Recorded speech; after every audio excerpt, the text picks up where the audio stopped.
1, 2. Check it out. So we just spent, 10, 12, 15 minutes maybe recording the podcast with no sound. So now we're back. We'll take it from the top. Long live the Queen. Yeah. I'll drink Jermaine's carbs. It's fine. Appreciate it. Too easy. I got a good story about this mug. You guys will like it.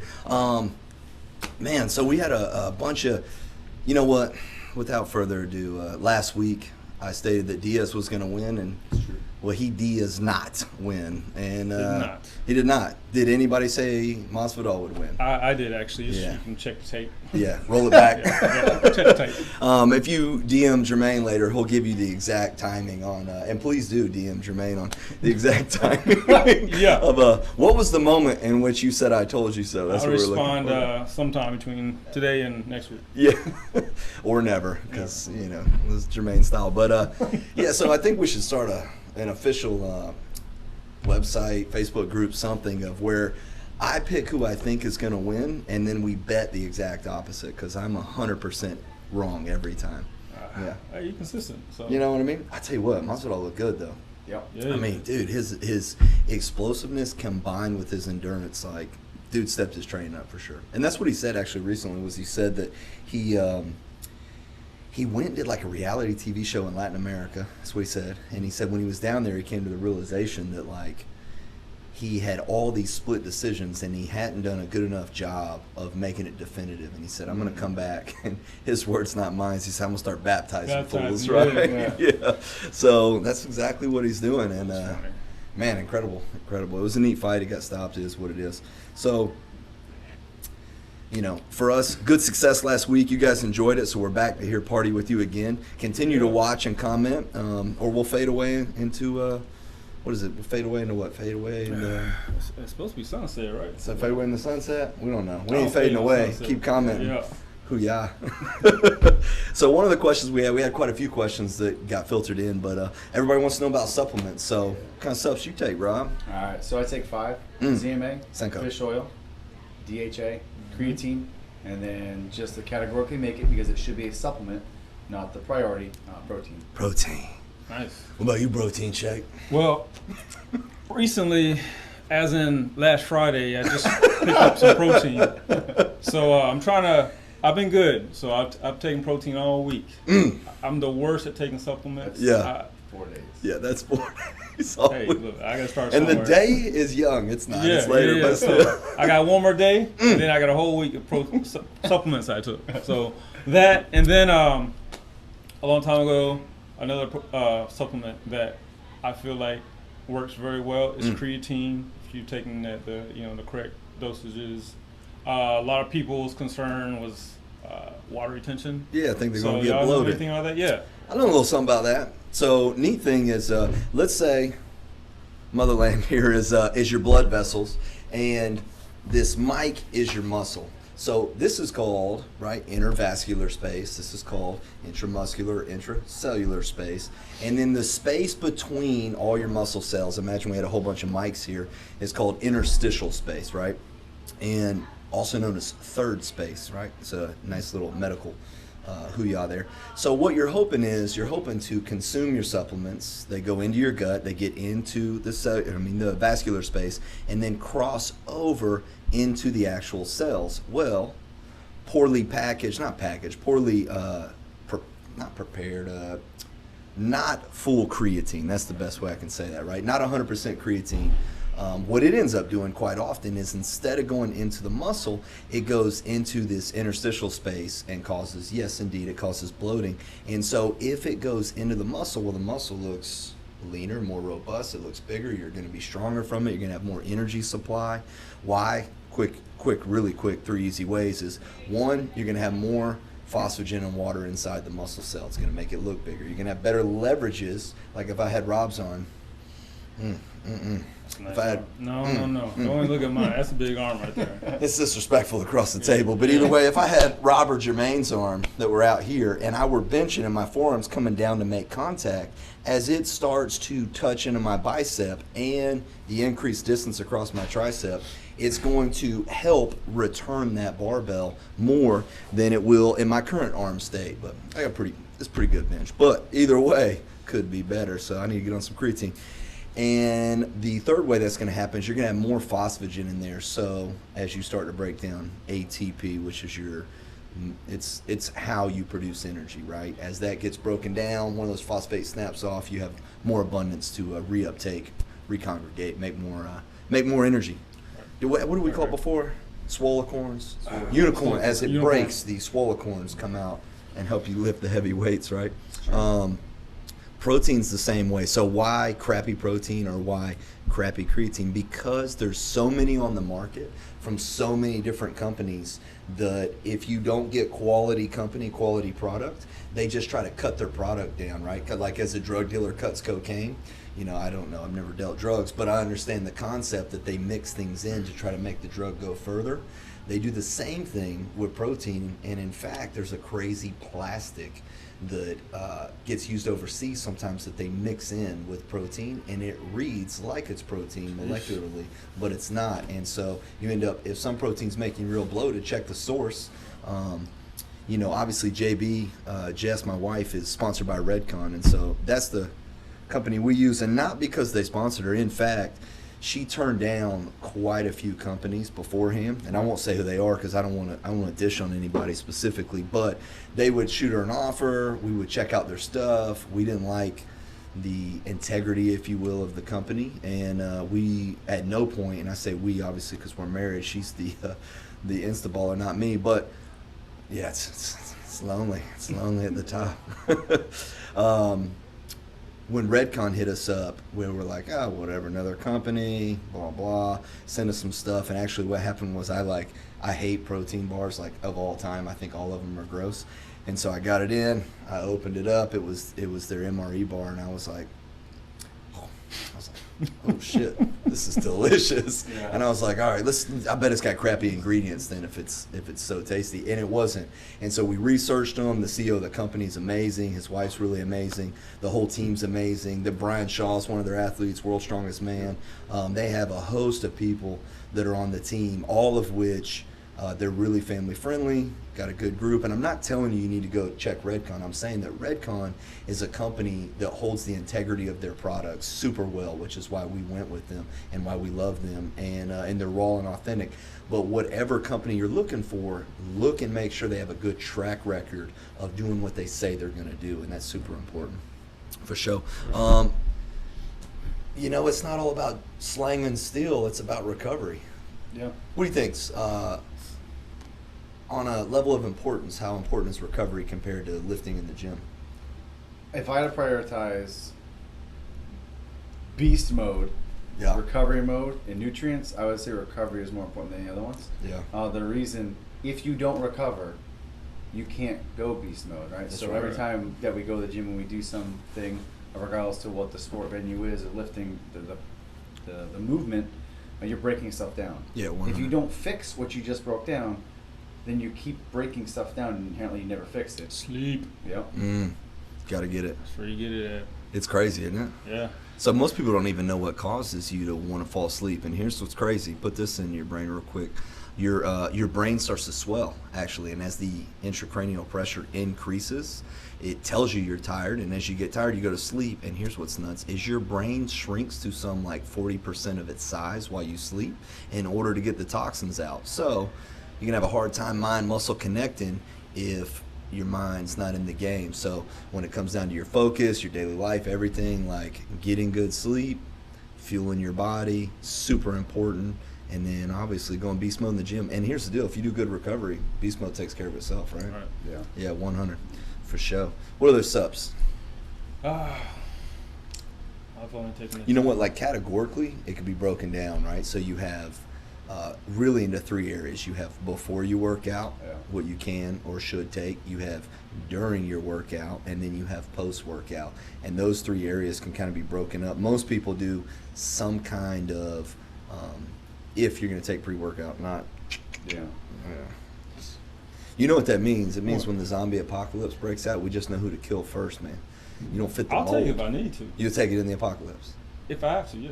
All right, man. Because if like zombies got to get smashed and you're over there, oh man, I don't know about this zombie. I will say that another important thing, I think I'm more focused on now since I'm a little older, is like a good multivitamin. That is the most mature thing you've said all week. Truth. But it is so true. And I just bought some Monday, so because I know, because I eat vegetables, but I know I don't get all my nutrients. I know it. So A little I feel bit. like that You don't get all what? One more time. nutrients. Nutrients. So I feel Not like the big ones, the micro ones. that multivitamins don't replace what you should be eating. Sure. But as supplementing, definitely, I feel like that should be a thing. Yeah, and you know what? One of the main things that they talk about today, whoever they are, is that the soil doesn't have the same amount of nutrients in it. And so even if you're eating vegetables, and I would start with vegetables, even if you're not eating vegetables, or you are eating, you still probably should take a quality multi-mineral, multivitamin. Same thing I do. I actually do this from Redcon. And here's the deal. Here's why I'll keep it 100. These multivitamins smell so bad, right, that I know they're good for you. I'm like, I'm like, Yeah, they smell what good. in the That ain't right. hell is it? Yeah, it smells terrible. I don't know what it tastes like because I just take it down quick. So, yeah, it makes a big difference for sure. Let's see, what other subs? So caffeine beforehand, arginine is one, beta-alanine is one, and generally a good, decent pre-workout these days will have all those mixed in, and hopefully not so much caffeine that you have a heart attack. If you're trying to lift weights, like Redcon specific, if you're trying to lift weights, Total War's a good one. If you're trying to cut fat, Double Tap's a good one. And if you don't want the heart rate period, Silencer's a good one. So this is actually my favorite thing about them is that they did a good job in the same way we have fitness, sport, power, and iron up, and we have a lean, a performance, and a gain diet, and wherever you want to go, your goals are more important to me than my goals for you.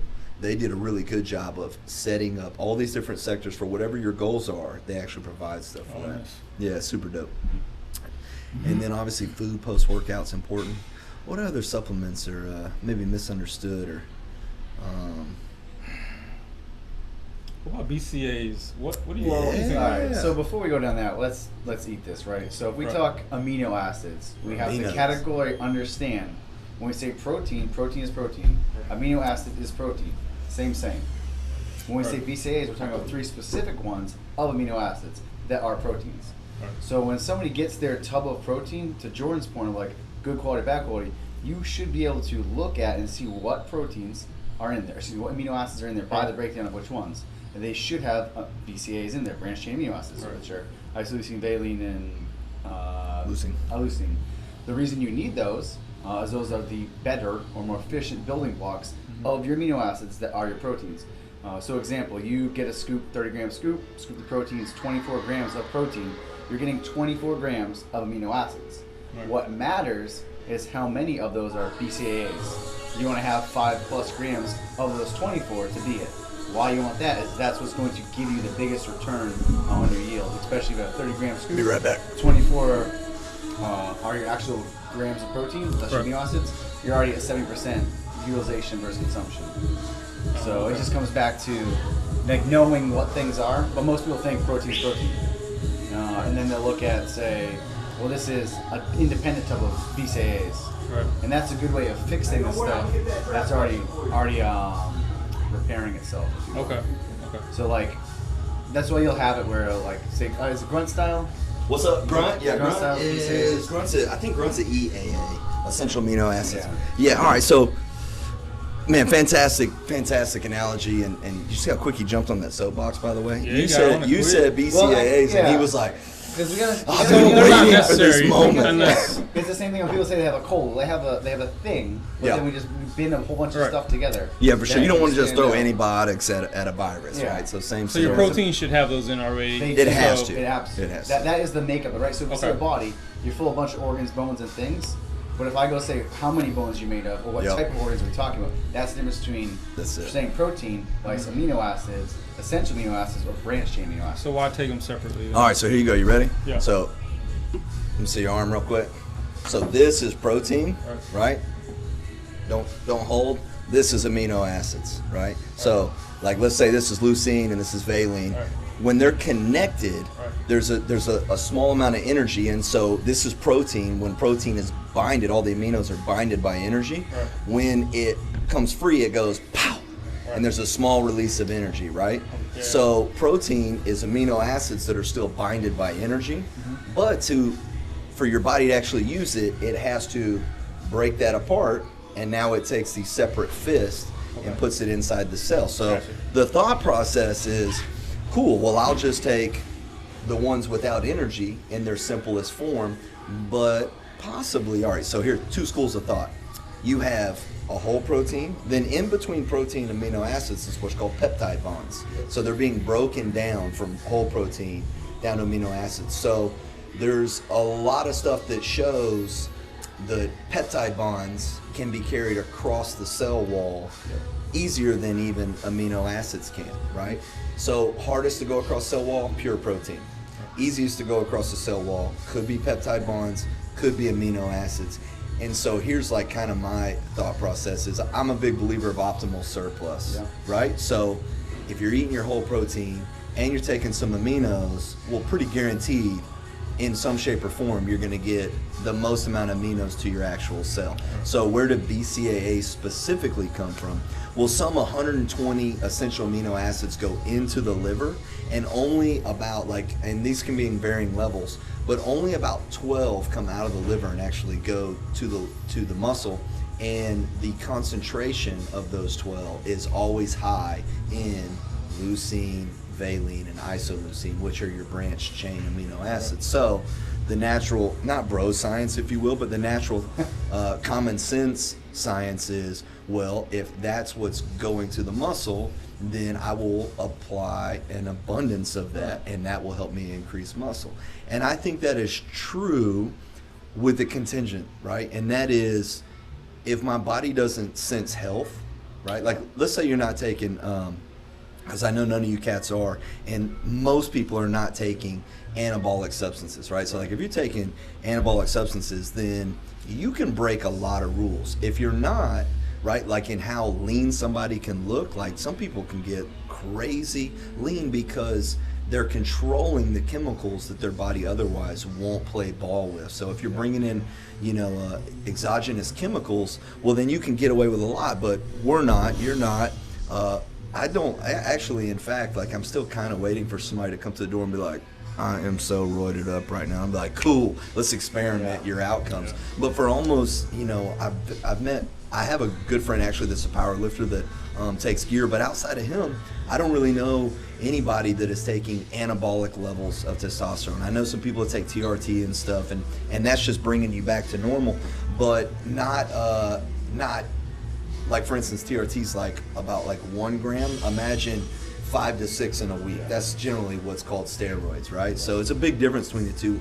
And if you're not doing those, then here's what I say is, if my liver doesn't sense that I'm getting enough aminos, right, essential amino acids, and if my body and the rest of my organs aren't, then I highly doubt that it's going to want to build muscle in the absence there, right? So I actually personally think essential amino acids, which is a broader profile of the same thing without the energy bond, is where I would start, and then I would add BCAAs to that, right? But yes, BCAAs tend to be the actual building blocks by which the muscles build their increased protein, right? So yeah, for sure. I think BCAAs are great. Second to eating food, getting recovery and 100%. training, right? Yep. So synergistically, yeah, I think it's awesome, for sure. And then if you find somebody that's 3 months deep and up to their gills in steroids, well, then they could probably do a whole bunch of stuff. It's against the level, but until then, we shall wait. And just so you know, I'm not judging somebody that does that. I really don't care what they do. I'm just talking about for what the average person is training for, fitness and everything else. You have to account how you're going to attack your supplements outside of what at the end stages of muscle building look like. And at the end stages of muscle building, you have to be on steroids to be a high-level professional bodybuilder. You have to. It's like it would be like going to play hockey without a hockey stick, right? So I'm not an advocate of steroids. I really don't care what anybody does in their own journey. I really don't.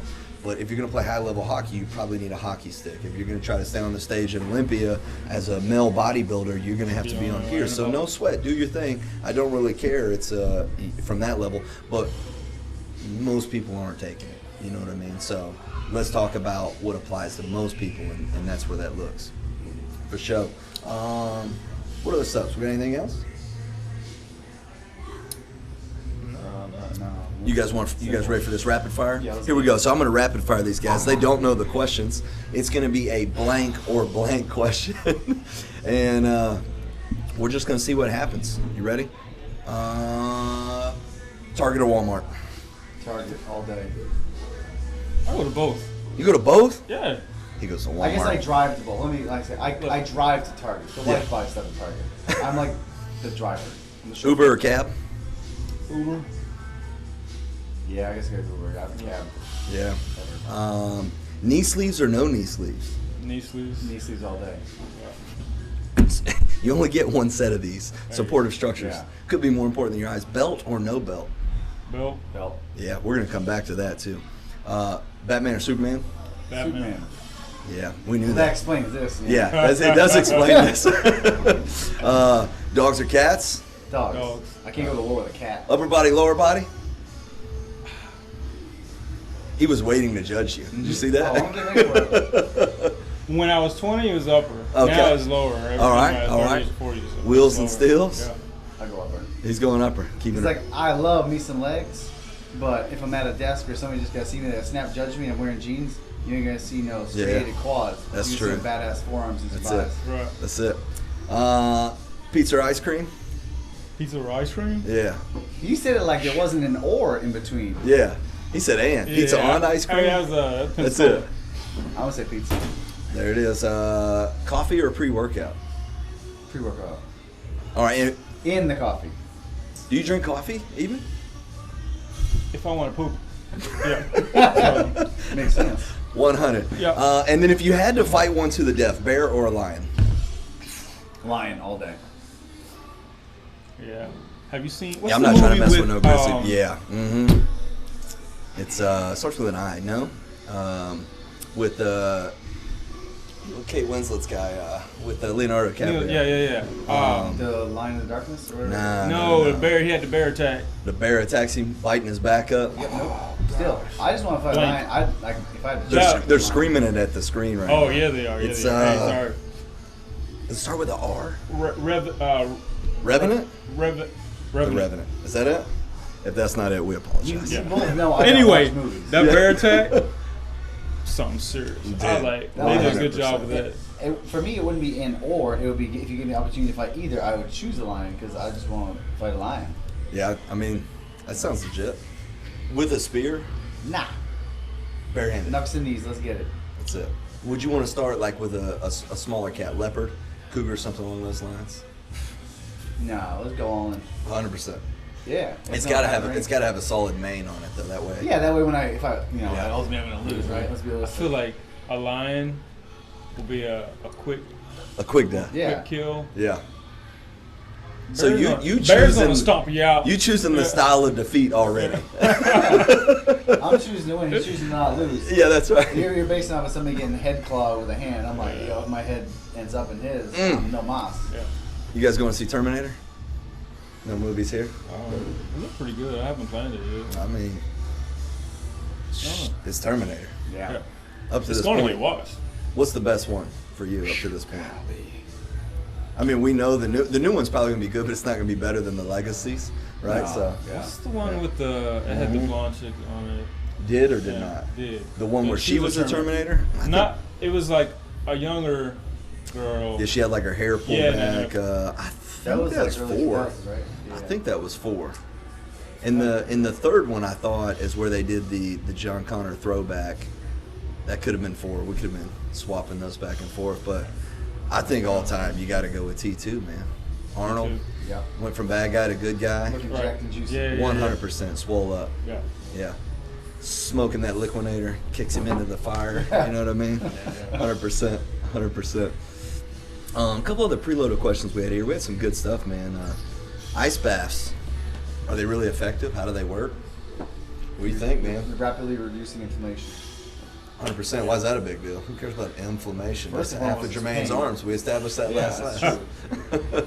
If you reduce inflammation, first and foremost, you mentally aren't hurting. For sure. Physiologically, you're not hurting because you're not expending energy to fix the stuff that's not inflamed, so you're not wasting nutrients and resources internal to the body to fix it. And lastly, you're setting the conditions again to re-break stuff, so you're helping your own recovery cycle. Yeah, for sure. So you kind of, in a layman's terms, we're speeding up how many workers are working on the house, or maybe the ones that are just standing around not helping, right? Yeah. They got to go. Yeah. They got to go. Let's get fresh workers back in to get it going. Weirdly enough, I think they're good for you psychologically too. Yeah. You know what I'm saying? I So, like the suck. you increase your recovery, but just going through that suck. How about you? You ice bathing? I ain't built for that. You man. ain't built for that? But I thought about it. I had my foot in a bowl in a bucket of ice, but that's about it. He dipped a toe in. Yeah. That's why I don't go to the beach. I don't step in that water. No until water? like July. Is that because of fish or water temp? Temperature. Mm-hmm. Water temperature. Sharks ain't got nothing to do with it. I don't go, but like belly button deep, you know, I'm good. They can swim shallow. I man. know, but I'm a hot step. Hey man, your son will swim. I know that. His son and my son are great friends, and every time we go to the beach, I'm like trying to keep him from getting in too deep. Yeah. See, I tell him all the time, like, look, you see this, right? You can swim only so good. Don't go out there. You go out there to slay and mess around and drown. Every time, because he will do it. He's not scared. Yeah. But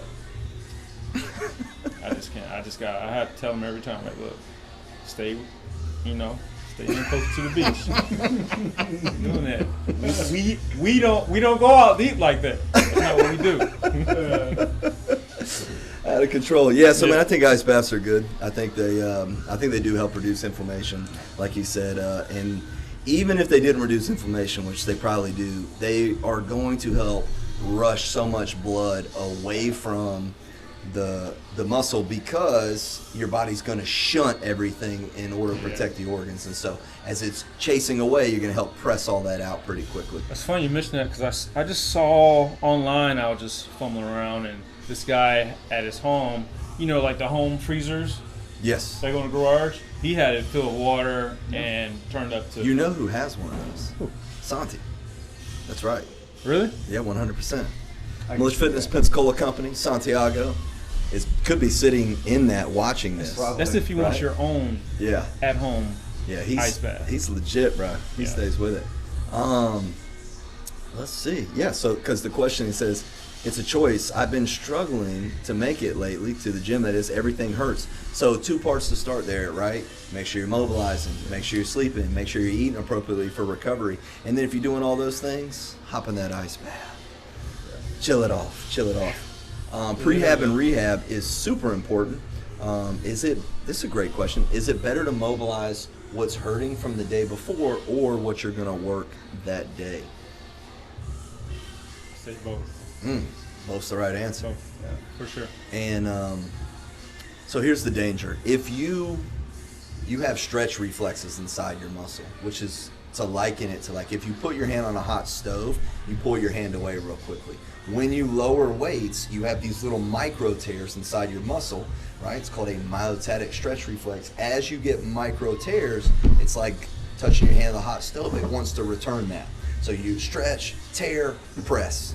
And they're micro tears, so it's not like, hopefully you're not tearing anything dramatically, but this is kind of how you build muscle in the first place. You put micro tears, your body comes in and refills that. If you take away that natural stretch reflex, then you're going to not move very quickly, or you're not going to respond the way you should, and then you can put yourself in danger. So same day, the best thing you can do is mobilize. You can smash muscles, you can scrape them, you can move through all the ranges, you can get everything warm, but what you don't want to do is hold an actual stretch in any muscle. Static stretching. That's right, no static no stretching for any extended period of time. Now, dynamic stretching, which just means you're moving through the range. Like if I want to stretch my chest, I'm not going to sit here and hold it and stretch. I'm going to move through the range, getting everything warm.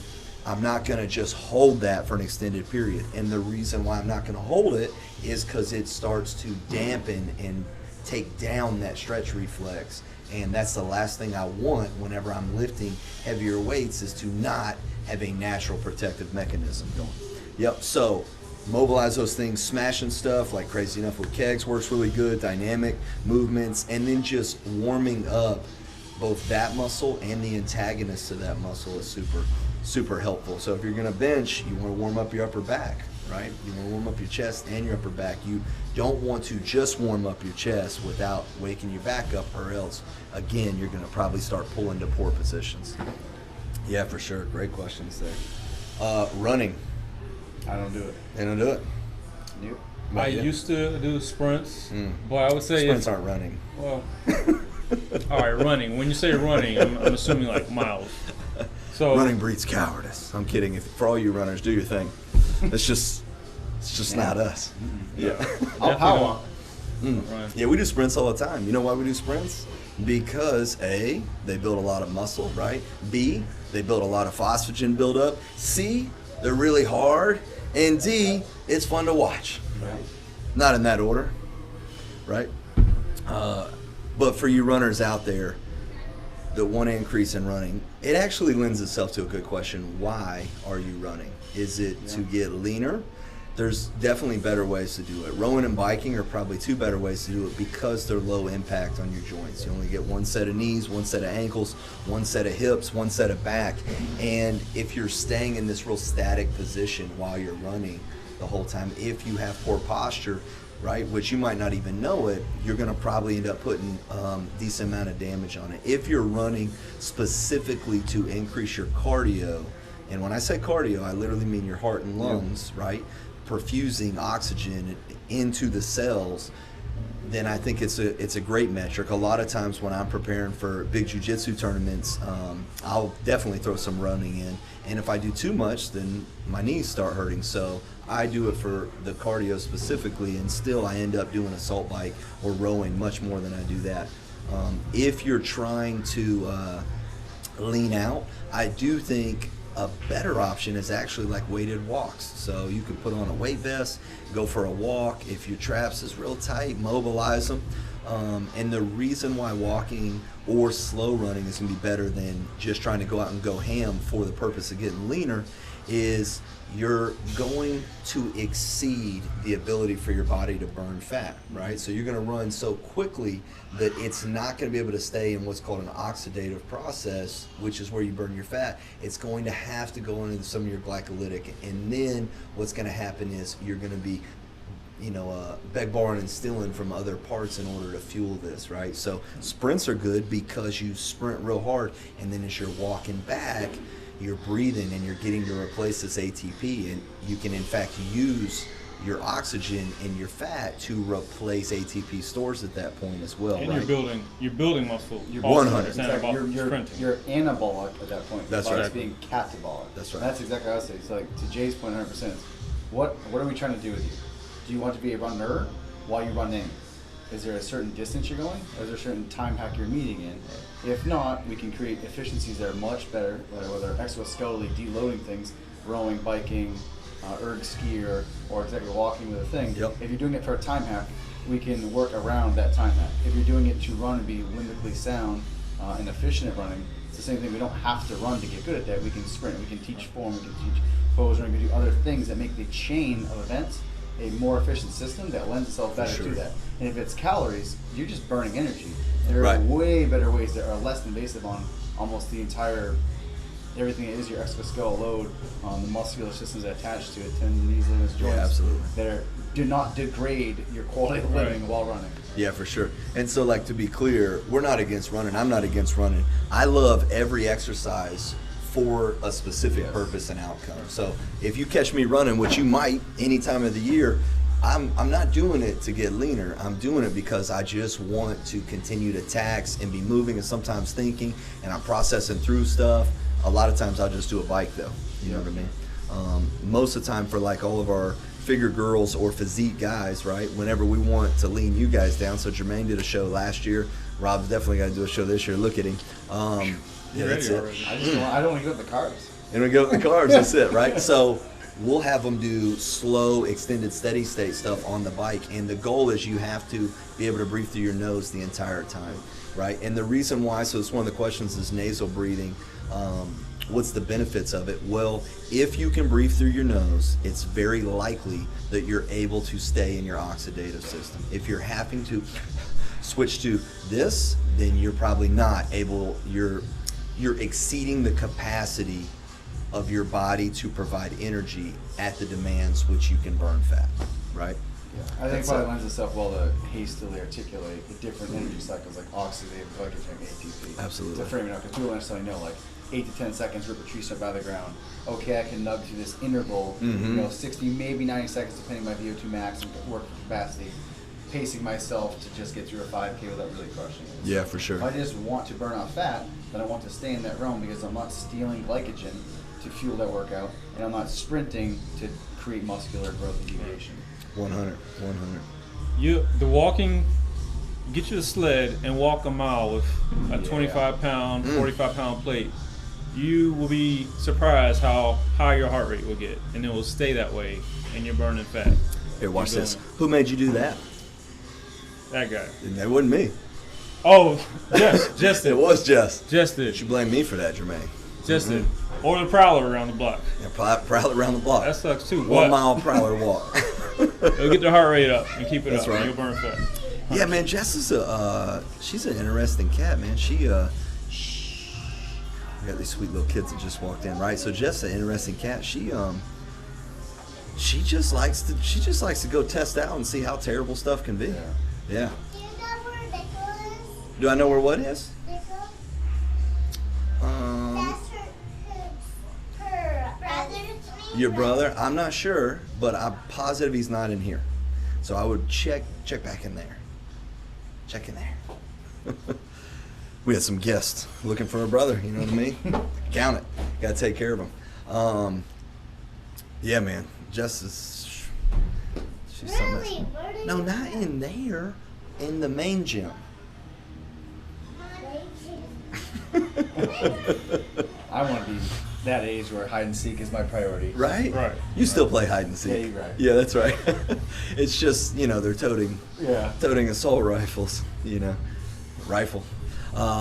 Weight cut stuff. This is a cool question. Cutting different stuff, or like, let's say off season, where should you sit? Whether you're doing powerlifting, figure competitions, physique, strongman, jiu-jitsu, MMA, whatever it is. Like, what is a good distance to sit from that weight? Any thoughts on that? I frame it by multiplying my body weight. So if I want to be in, I've been it as cutting, but it's not really cutting, so I'll just talk it out. Maintenance, and then gaining. How I frame the maintenance, which is whatever I want to walk around, is like super lean. My goal is to always maintain 10% body fat. Is my body weight times 13 to 15. So if I want to be gaining a little bit more, or it's more winter and I know I have less shirts off time, then I'll go 15 times. If I'm doing a deliberate bulk, or I'm trying to gain, I'll take, say, 200 pounds times 17, and that's how I frame it up, 3,400 calories, there we go. On the inverse, if I'm trying to cut up, I won't go lower than 10, and that just comes down to the amount of protein you take in to not lose muscle while leaning out at the same time. For sure. And then so that's your target that you're working for, which you actually on your intake. And then I'm gonna purposely like try to pigeonhole you here into an answer, and feel free to not get pigeonholed. How much more than your stage weight or competition weight would you be in off season out from a powerlifting meet or whatever? I keep it within like 5 pounds. 5 pounds? And it's 5 pounds, just knowing the amount of energy and how easily I can change 5 pounds. Like a gallon of water is 7-8 pounds. So I know if I just dehydrate for a day, I can make weight at any point, or I can make it back up in 1 or 2 big meals, and I'm not at any loss of performance or a visual representation. For sure. So that's a super conservative and probably wise decision, especially. And it depends. What about for you, brother? It's getting cold, so yeah, I'm in a what do you call it, maintenance phase. So I don't have like any kind of strategic. I'm just eating right now. I'm not even gonna lie. Yeah. So You in the I won't bulk pay phase? so much. I'm bulk. I'm heaviest I've been ever. We went from maintain to bulk in like a fraction of a second. Yeah, we sure did. He got protein on Monday. Yeah. So I'm 15 pounds heavier. You picking up than creatine tomorrow, I usually though? walk. No. I won't be consistent. I know I should do one thing. Yeah, one thing. If I get one thing, I'll be consistent with the one. That's it, one thing. So yeah, I'm walking around 15 pounds heavier than my normal. So, and I'm probably gonna just stay there until probably February, Marchish, and then I'll just. And the reality is, if you get to, like, if you're trying to bulk up, if you will, bulk / consistency is what you're looking for, right? So, like, you don't want to just put on a bunch of sloppy weight. Right. But if you put on just a little bit of fat along the way and you hang out at that weight, you can recomposition your build at that weight. But you got to pay attention to what you're eating. It is definitely important. For instance, for me, whenever I would compete in strongman, I would compete in the 175 class or the 200-pound class, which was much funner. In the 200-pound class, I would walk around at 205, 206. I'm only about 190, actually it's like 188 most recently because I'm leaning back down. When I would compete in the 175 class, I would be as heavy as like 188 the week out, right? Yeah. So I would be a decent amount out, 189 sometimes, so 13 to 14 pounds out. And what I would do pretty simply is I would just deplete my carbs, so my glycogen would drop, the water would go with it, and then about the morning of a weigh-in, now listen, I'm a man, and there's a little difference between men and women on how much you can get rid of, so I'll address that second. But for a typical man, if you will, what's good? For a typical man, that morning at about, like, let's say the weigh-in was at 9 a.m. At about 4 a.m. I would start cutting weight, and I would be about 7, 8, 9 pounds overweight, right? So I would end up losing about 7 pounds that morning, and that would mostly just be sweat. You do have to super hydrate yourself in order to talk your body into getting rid of that weight. And now, like, this is a perfect example of when we talk about on the end stages of performance. Like, I wouldn't recommend somebody to, like, get ready for wedding photos and do this, but if you're going to dehydrate yourself down, make a weigh-in. So I'd make the weigh-in at 175, and then literally 12 hours later I'd weigh 189, right? And it's because you're hitting a dehydrated state. But how long enough to get on a scale, make weight, get off the scale, and start hydrating back up. It's when you stay at extended depleted states, the stuff like that's not great, right? And so that's about it for a male. That's about as far out as I would be. Anything over 15 pounds is going to get real hairy on your performance. For a female, I would say closer to 8 pounds, right? Because obviously, you guys know, you have cycles. You could be, you could be on cycle. You could be coming near cycle. The difference between your progesterone and your estrogen is going to dramatically change how much you can get rid of making weight. But I think 8 pounds, 10 at the absolute most, is probably where I would say in order to keep your performance for most females. I think 8 pounds is a little bit cleaner, right? If Jess wanted to, and Jess competed in Strongman Nationals 3 times, and if she wanted to make like the 25 class, she did it in the 140 class, but if she wanted to make the 25 class, absolutely, I would encourage her much further out to diet down and be about 133, 132 before she ever tried to make that cut. Yeah, for sure. Yeah, that's my advice for you. And it really depends. Like jiu-jitsu, for instance, you weigh in same day. So you know how much weight cutting I do? 0. None. Because if you don't have the energy on board, you're going to be done. USAPL weightlifting, you weigh in that morning. How much weight cutting should you do? 0. You can nutritiously walk yourself down to an appropriate weight over 12 weeks, no sweat. But when I say weight cutting, I mean I'm getting rid of this and I'm putting it back on. And for anything same day, no dice. No dice at all. That would be my advice for you. No doubt, man. So we're fixing to close this thing out. I'm heading down to Redcon tomorrow. Should be super fun. Get to check out Brian Shaw. Might have to grab a photo or two there. I met him a couple years ago at the Arnold, and he is every bit as huge as you would expect. That's a huge dude. Yeah, that's it. When you take photos with him, you try to stand about a foot from the camera, get him about 6 or 7 behind you. Yeah. Still outshadows you. So that'll be a lot of fun, man. Let's see. Is it time to close this thing out? We got anything left? Yeah, buddy. We had a couple other topics. If we didn't hit your topics, I apologize. We'll get to them next week. Keep throwing them up on there. Maybe the most important question is, where did your net go? Those traps are taking over. Wouldn't you like to know? Here we go. JB, Zilla, and the Maine signing off. Hoo-yah. Never quit. gotta stop this.